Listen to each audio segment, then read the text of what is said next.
faly miarabantsika rehetra indray tonga eto ny fotoanany manana isan'andro isika. Manohy ny fandaniana ny filazantsaran'ny marika isika, filazantsaran'ny marika toko 7:4 ka hatramin'ny 7:20 no ovakintsika anio. Alohan'ny amakitsika izany dia mbola iara-mivavaka isika. Raha io ataonay ahoana ny tsy fisaotranao, ny fahatsiarovanay ny alehibe ny famindramponao aminay isan'andro. Fa raha mbola miposaka aminay ny masoandro dia manambary izany fa vaovao indray ny famindramponao. Ho dia raina ny anaranao Tompo, ankalazaina ny voninahitrao. Mangataka aminao zahay, raha iara-mandinika ny teninao indray ankehitriny. Mitenena aminay Tompo, araka mihitsy ny fanahinao indray no ampianatra anay, zay fahamarinana tokony ho raisinay indray. Hanananay fiainana mifanaraka amin'ny sitraponao, satria vavaka ataonay mandrakariva ny hoe ho tonga ny ny fanjakanao ary hatao ny sitraponao. Mitenena ary Tompo, fa miaino ny mpanomponao. Amin'ny anaran'i Jesosy zanakao ray io no ivavahanay. Amen. Filazantsaran'ny marika toko 7 andininy 4:20 ka hatramin'ny 7:20. Vakintsika amin'ny anaran'ny Tompo izany. Ary no tonga teo amin'ny mpianatra izy, dia nahita vahoaka betsaka manodidina azy sy mpanorandalàna niady hevitra taminy. Ary niaraka tamin'izay no nahita azy ny vahoaka rehetra dia talanjona ka niazakazaka nanatina sy nirahaba azy. Ary izy nanontany azy hoe, inona no iadinareo hevitra amin'ireto? Ary ny anankiray tamin'ny vahoaka namalika nanao hoe, mpampianatro, nentiko ety aminao ny zanako lahy, zay azo mpanahy mona. Ary na aiza no azony azy, dia ampihintsitsinjiriny izy, ary mandovory, dia mikitro nify, sady valaka dia valaka. Ary teny tamin'ny mpianatra ao mba hamoaka izany, fa tsy hainy. Ary Jesosy namaly azy hoe, ry taranaka tsy mino, mandra-pahoviana no iterako aminareo, mandra-pahoviana no ndeferako aminareo, ento ty amiko izy. Dia nentiny teo aminy izy. Fa noho nahitan'i Jesosy izy, dia nampifanitonsitona ny tenany niaraka tamin'izay ny fanahy. Dia lavo tamin'ny tany izy, sady nitsikasikasina sy nandovory. Ary Jesosy nanontany andrainy hoe, ohatrin'ny zay no nahatongavan'izao taminy? Ary hoy izy, hatry ny fony izy mbola zaza, ary nazerany matetika tao anaty afo sy tao anaty rano izy hamonoany azy. Fa raha mba misy ainao, dia mamindraha fo aminay, ka vonjeo zahay. Hoy Jesosy taminy, hainao hoe ny zavatra rehetra dia hainy mino. Ary niaraka tamin'izay, dia niantsona rendra zazalahy ka nanao hoe, mino aho hoe, vonjeo aho afaka mitsifinoko. Ary no nihitan'i Jesosy fa niazakazaka nanatona azy ny vahoaka, dia niteny mafy ny fanahy maloto izy ka nanao taminy hoe, ry fanahy mona sy marenina, zaho mandidy anao mivoaminy, ka aza miditra ao anatiny intsony. Ary rehefa nananany izy, sady nampifanitsitona mafy ilay zazalahy, dia nivoaka taminy, ary efa toy ny maty, ka dia nataony maro hoe maty. Fa Jesosy nandray ny tanany ka nanarina azy, dia nitsangana izy. Ary rehefa tonga tao an-trano Jesosy, dia nanontany azy mangingina ny mpianany hoe, izahay tsy nahavoaka azy? Fa hoy izy taminy, iny karazan'iny tsy mba azo avoaka na amin'inona afa-tsy amin'ny fivavahana sy ny fifadin-kanina ihany. Ray masino, manamasinanay amin'ny fahamarinana, ny teninao no fahamarinana.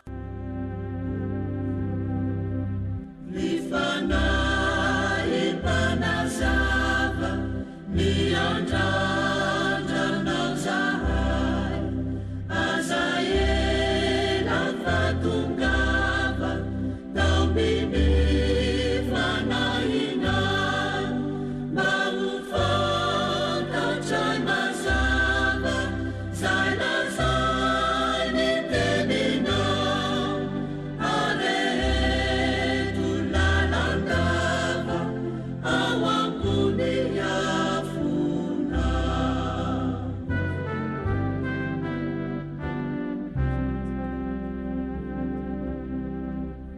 ho jerentsika ry havana fahamarinana telo no jerentsika am'izay voasoratra androany io.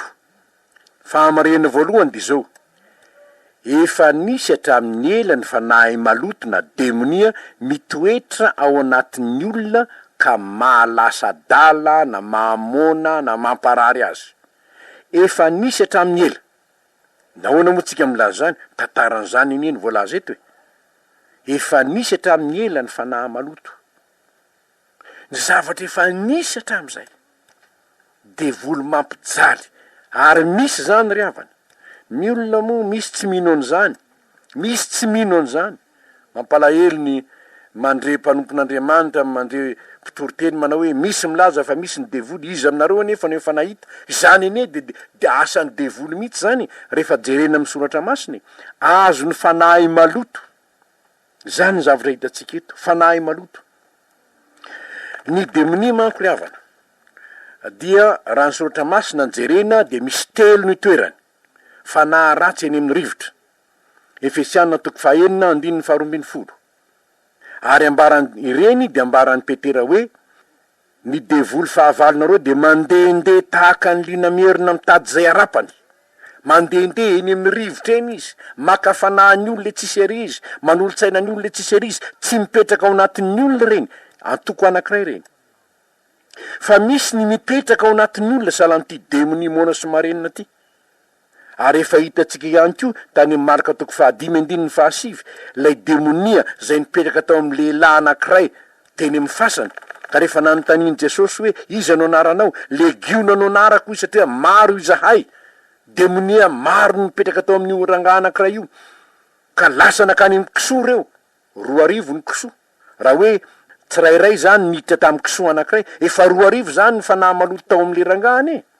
Raha hevelitsika hoe anankiray fotsiny niditra tany amin'ny kisoa anankiray, kisoa 2 zany de demonia 2 zany. Zany hoe misy zany ny fanahy ratsy eny amin'ny rivotra. Ireo de maka fanahin'ny olona, mandeha any rehetrarehetra any izy, maka fanahy, mampikorotana fiarahamonina etc. Ary reny no asain'ny Petera hoe toero izy. Toero izy. Amin'inona no anoerana azy? Ny sabatry ny fanahy dia ny tenin'Andriamanitra. Fantaro hoe hevitry ny devoly zany. Tsy manaiky zany ary misy kosa ny ampahany any amin'ny elo. Ny Petera 2:2-4 de hoe ny anjely rehefa nanota de noroahina nakany amin'ny helo. Petera 2:2-4. Ary io helo io ny tenin'Andriamanitra de milaza amin'ny Luka 5:1-3. Ovakitsika ange ny Luka 5:1-3. Zao ny voasoratra ao. Mba inotsika marimarina fa misy toerana telo misy ny fanahin'ny demonia. De reo anjely niala tamin'ny fanompoanan'Andriamanitra ka nanaraka ny Losifera. Nanjary miaramila ny Losifera. Telo ny toerana misy azy. Ny anankiray ho sika teo fanahy ratsy any amin'ny rivotra araka voalazan'ny Efesianina 4:1-12 sy voalazan'ny Petera 1:5-9. Ny anankiray de reny mipetraka ao amin'ny olona reny le nahatonga Jesosy ilaza hoe avoany demonia.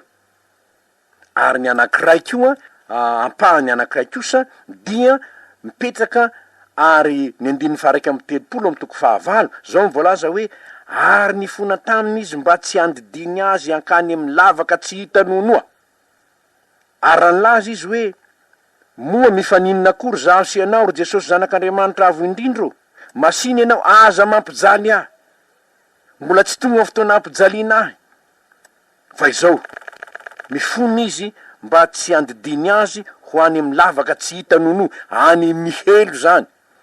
Any misy reo ampahany demonia any amin'ny helo. Ary ny matotoko fa 5:20 de mahita isika ny 1:7. Zao ny voalaza ao. Matotoko fa 5:20-1:7.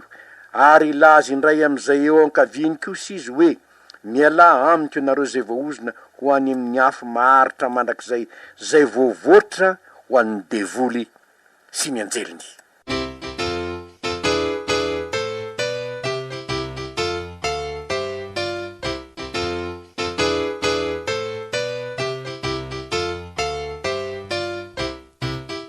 zay zany ny toerana misy ny demonia am'izao tsika am'teny zao. Eny am'rivotra ao anatin'ny olona mahalasa dala sain Jesosy hoe avoa izy ary any amin'ny helo. Fifalintsika de zao mbola mandresy ny anaran Jesosy, mbola mandresy mandrak'androany ny anaran Jesosy, ary zany de hita eo am'izao tontolo zao fa hamoaka demonia amin'ny anarako izy ho Jesosy, na demonia ao anatin'ny olona io, na demonia makafana io, na demonia eny amin'ny rivotra io, hamoaka azy, handroaka azy, handresy azy ny mino ho Jesosy tompo.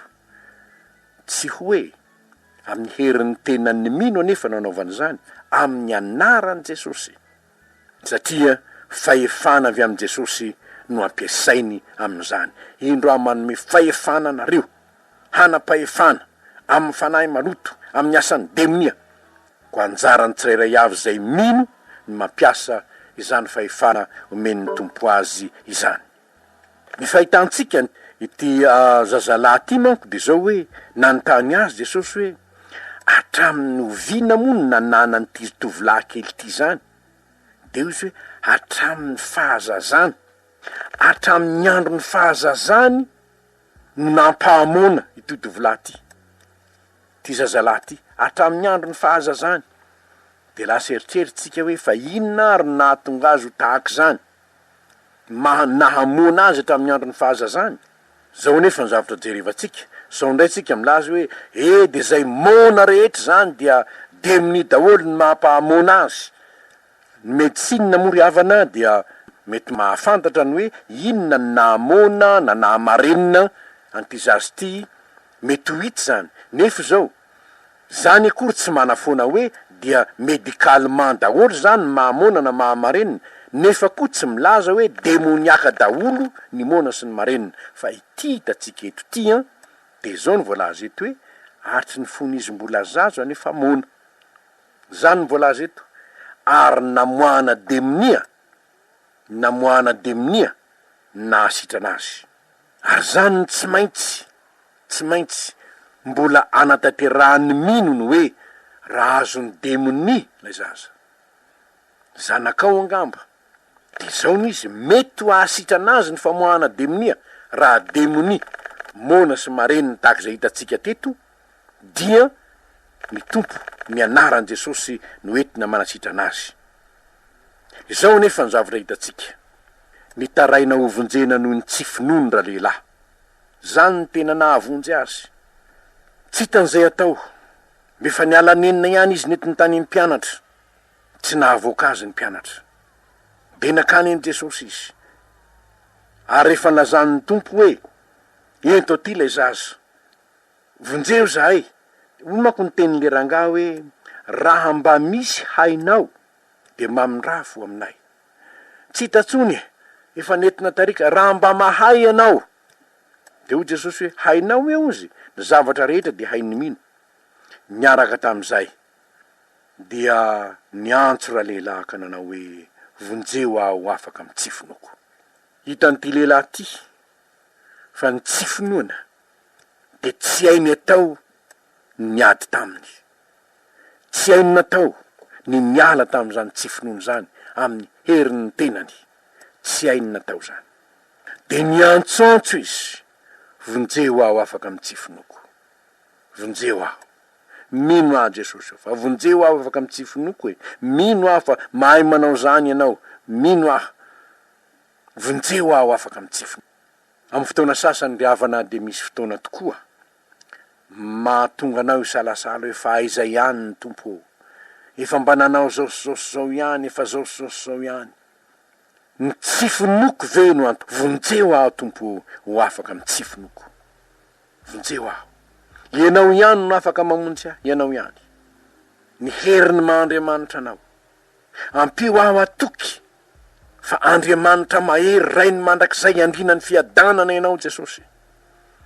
Ka na de zavatra tsy vita ny mpianatra ao aza, ny zavatra tsy hainy natao hatram'izay aza, Jesosy io ampio aho afaka amin'ny tsy finoko fa ianao mahay manao zany. Raha sendra mandalo fizongizonana ny finoanao, raha sendra very hevitra ianao satria efa nataonao daholo zao rehetrarehetrarehetra zao, kanefa ny tompo manome toky anao hoe zavatra rehetra dia iny mino, de lazao hoe tompo vonjeo aho afaka mitsifinoko, vonjeo aho afaka misalasalana ato anatiko, fa ianao ihany mahay mamonjy ahy am'izany, ianao ihany mahay manafaka ahy am'izany, vonjeo aho ho afaka amin'ny tsifinoko. Ny fahamarinana farany, misy demony karazany maro ary misy tsy mivoaka raha tsy amin'ny fivavahana sy ny fifadin-kanina. Tahaka ity demony eto ty, tsy mivoaka raha tsy amin'ny vavaka sy ny fifadin-kanina.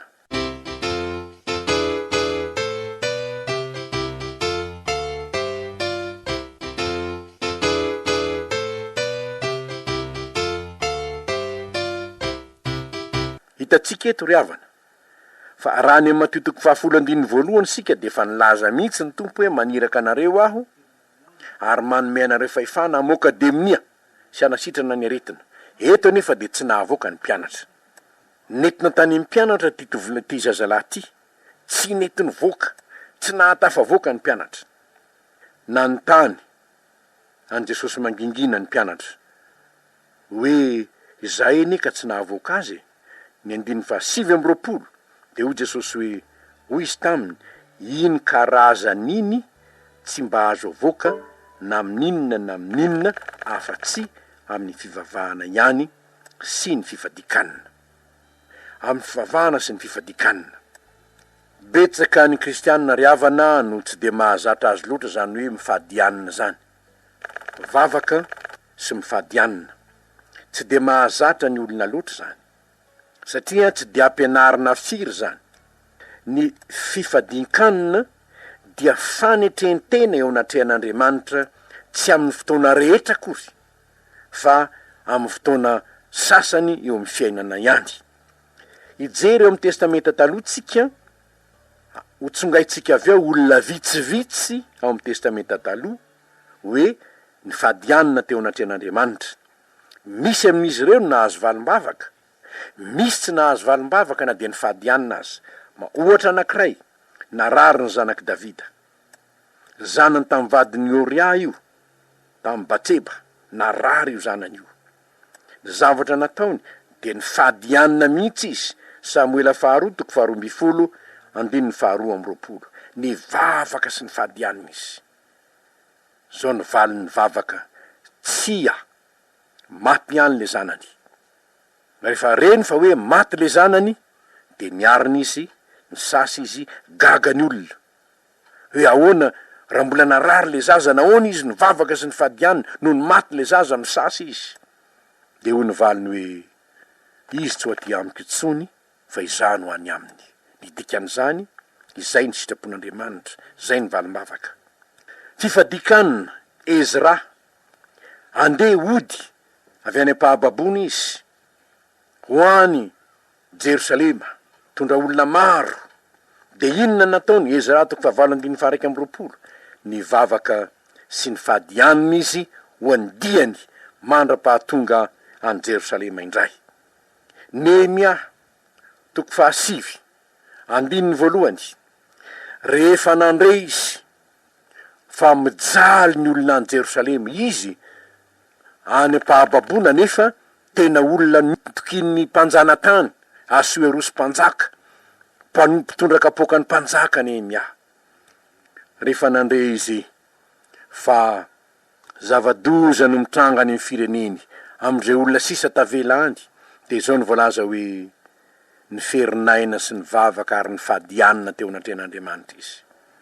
Nanana etaeta tao anatiny izy, hody any Jerosalema ao mba hanangana indray ny mando any Jerosalema. Vavaka sy fifadin-kanina no nentiny nanomboka izany asa izany.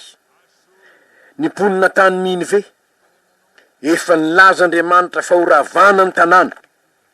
Rehefa tonga Jona, nitory ny tenin'Andriamanitra tany Ninive, de ny vavaka sy ny fadianina nandritry ny 3 andro nanomboka hatrany amin'ny mpanjaka ka hatrany amin'ny biby fiompy.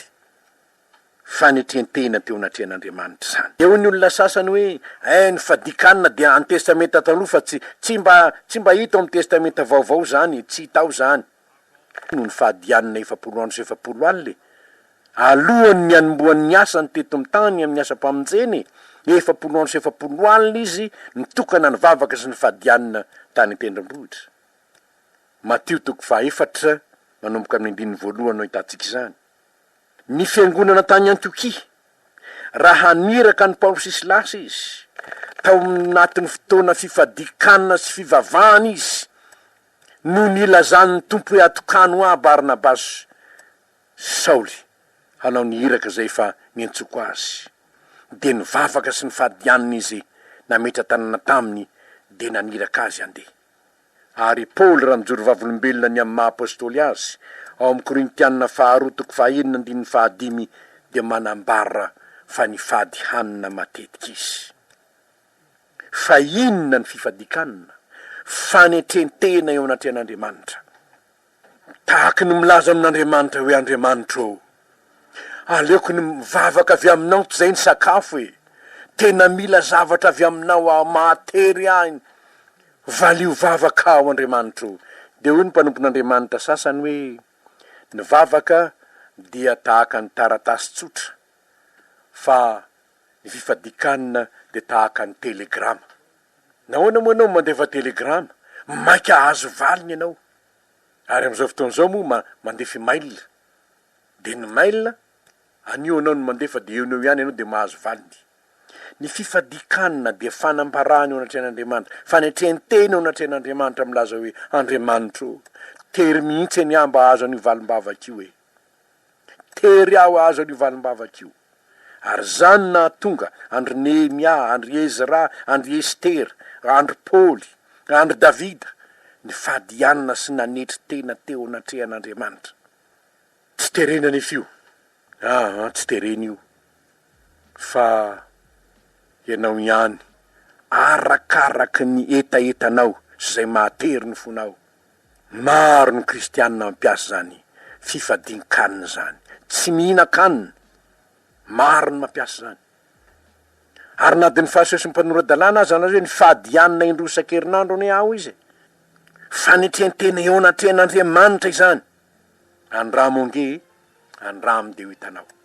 Rehefa misy zavatra matery ny fonao, tena matery ny fonao asa na misy marary zay na misy zavatra manery ny fonao, de manokana fotoana hifadin-kanina eo anatrehan'ny tompo. Hivavahana sy hifadin-kanina eo anatrehan'ny tompo.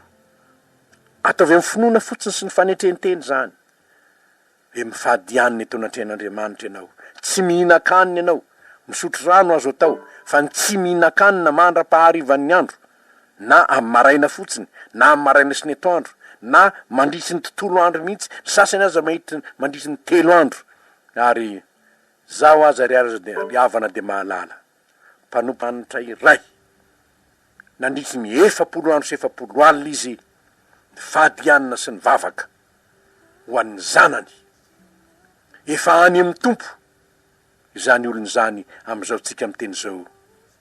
Nefa ny vali ny vavaka nataony indreny fa tanteraka tsikelikely teo amin'ny taranany ety aoriana. Riavana. Ity demoni ity dia tsy mivoaka raha tsy amin'ny fivavahana sy ny fifadin-kanina. Ny mpiandry zay efa nanolo tena ho isan'izay fiasany ampelatany amin'ny tompo hamoaka demonia.